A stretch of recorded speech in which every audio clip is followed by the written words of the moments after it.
Bhatnagar family shorts में आपका स्वागत है। यहाँ हम सुनाते हैं वो सच्ची कहानियां जहाँ श्रद्धा मिलती है चमत्कार से। आज की कहानी है एक माँ की पुकार, गुरुजी की कृपा और लौट आया खोया बेटा। कहते हैं जब दिल से निकली पुकार गुरुजी तक पहुंचती है तो कोई दूरी, कोई समय और कोई असंभव चीज मायने नहीं रखती। ये कहानी है दिल्ली के पास एक छोटे से कस्बे की, जहां एक साधारण परिवार अपनी दुनिया में खोया हुआ था। एक दिन उनके घर का सबसे छोटा बेटा अचानक लापता हो गया। सुबह से शाम, शाम से रात पूरे मोहल्ले ने ढूंढा, पुलिस तक को खबर दी, लेकिन कोई पता नहीं चला। माँ के आंसू रुकने का नाम नहीं ले रहे थे। हर दरवाजा खटखटाया गया पर जवाब सिर्फ सन्नाटा था। उस रात माँ ने अपने आंसू पोंछे और बोली, अब बस एक ही दरबार बचा है, गुरुजी का। वो अपने आंचल में फूल और अगरबत्ती लेकर मंदिर पहुंची। गुरुजी की मूर्ति के आगे बैठी और कहा, गुरुजी, मैं कुछ नहीं मांगती, बस मेरा बच्चा मुझे लौटा दीजिए। अगर कोई गलती हुई हो तो क्षमा करना। कहते हैं उस वक्त मंदिर में हल्की हवा चली, जैसे किसी ने माँ के सिर पर हाथ रखा हो। दिया अपने आप तेज जल उठा और अगरबत्ती की खुशबू पूरे हाल में फैल गई। माँ को ऐसा लगा जैसे गुरुजी ने कहा हो, बेटा लौट आएगा, चिंता मत कर। वो उठी, मन में शांति थी, पर आंखों में अब भी सवाल थे। क्या सच में कुछ होने वाला है या ये बस उसका भ्रम था? माँ घर लौटी तो माहौल अब भी वही था, डर, चिंता और चुप्पी। सब लोग सोच में डूबे थे, पर माँ का चेहरा अब अलग था। वो बोली, गुरुजी ने कहा है बेटा लौटेगा।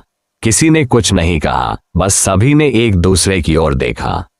रात बीती, सुबह आए, लेकिन मन में एक अजीब सी शांति थी। दूसरे दिन दोपहर को घर की चौखट पर किसी ने धीरे से दस्तक दी। दरवाजा खुला और सामने वही बच्चा खड़ा था, धूल में लिपटा, थका हुआ पर जिंदा और मुस्कुराता हुआ। माँ की चीख जैसे पूरे मोहल्ले में गूंज गई, गुरुजी, शुक्राना गुरुजी। लोग दौड़कर आए, किसी को विश्वास नहीं हुआ। किसी ने पूछा, कहाँ था तो बेटा? बच्चे ने धीमी आवाज में कहा, पता नहीं माँ, मैं रास्ता भटक गया था। लेकिन एक अंकल आए थे, बोले, बेटा इधर मत जा, तेरी माँ तेरा इंतजार कर रही है। उन्होंने मेरा हाथ पकड़ा और मुझे सही रास्ते पर पहुंचा दिया। माँ रोते हुए बोली, कैसे दिखते थे वो अंकल? बच्चे ने कहा, उनके सिर पर हल्की सी रोशनी थी और वो मुस्कुरा रहे थे। मैंने पलटकर देखा तो वहां कोई नहीं था। सन्नाटा छा गया। माँ ने तुरंत गुरुजी की तस्वीर के आगे दीपक जलाया और कहा, गुरुजी, आपका शुक्राना, आपने मेरा घर फिर से रोशन कर दिया।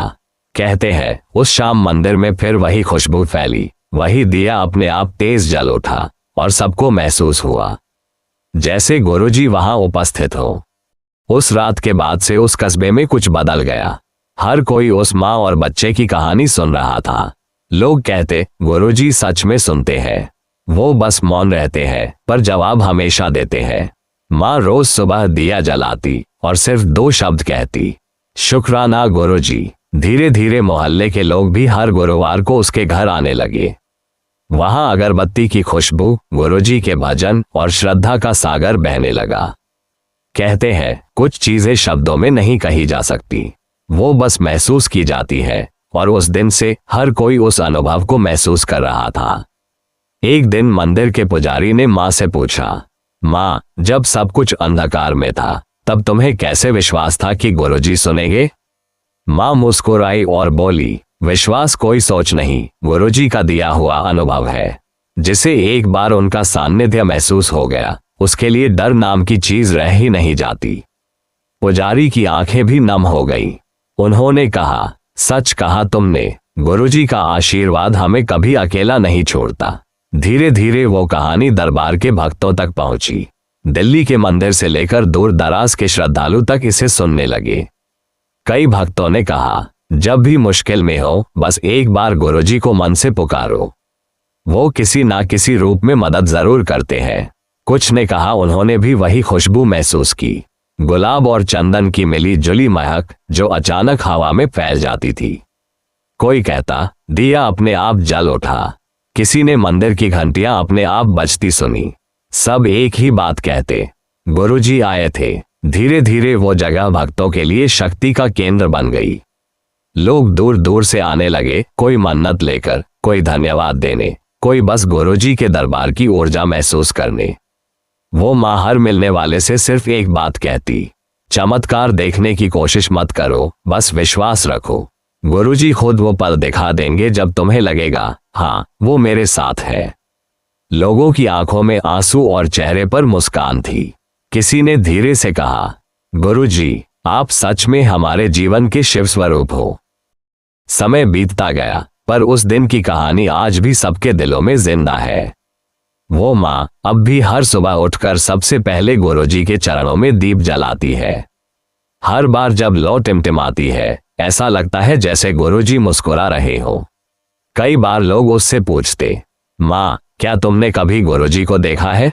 वो शांत स्वर में कहती, नहीं बेटा, आंखों से नहीं देखा, लेकिन जब भी सांस लेती हूं महसूस करती हूं कि वो मेरे आसपास है। उनकी मौजूदगी हवा की तरह है, दिखती नहीं पर महसूस होती है। कहते हैं सच्ची भक्ति वही है जहां मांग नहीं, बस समर्पण होता है, जहां आंसुओं में शिकायत नहीं बल्कि शुक्रिया छिपा होता है। और यही गुरुजी की शिक्षा थी। हर स्थिति में शुक्राना करो, क्योंकि जो हो रहा है वही तुम्हारे हित में है। उस दरबार में अब हर गुरुवार को सैकड़ों लोग आते हैं, कोई अपनी मनोकामना लेकर, कोई अपने सवाल लेकर, पर सब लौटते हैं शांति के साथ, जैसे किसी ने उनके सिर पर हाथ रख दिया हो। वो जगह अब सिर्फ एक मंदिर नहीं रही, वो ऊर्जा का दरबार बन चुकी है, जहां हर दीवार से आशीर्वाद टपकता है, जहां हर आवाज में शुक्राना गुरुजी गूंजता है। कभी कभी रात को जब मंदिर में सन्नाटा होता है, किसी को लगता है जैसे गुरुजी के कदमों की आहट आए हो। कोई कहता है दिया अपने आप तेज हो गया, और कोई कहता आज फिर वही खुशबू फैली। लोग मुस्कुराते हैं, हाथ जोड़ते हैं और बस कहते हैं शुक्राना गुरुजी, क्योंकि जो एक बार गुरुजी से जुड़ गया वो कभी अकेला नहीं रहता। हर मुश्किल में, हर खुशी में, हर सांस के साथ एक आवाज आती है, मैं हूं तेरे साथ बेटा। भटनागर फैमिली शॉर्ट्स में इस दिव्य कथा को सुनने के लिए आपका धन्यवाद।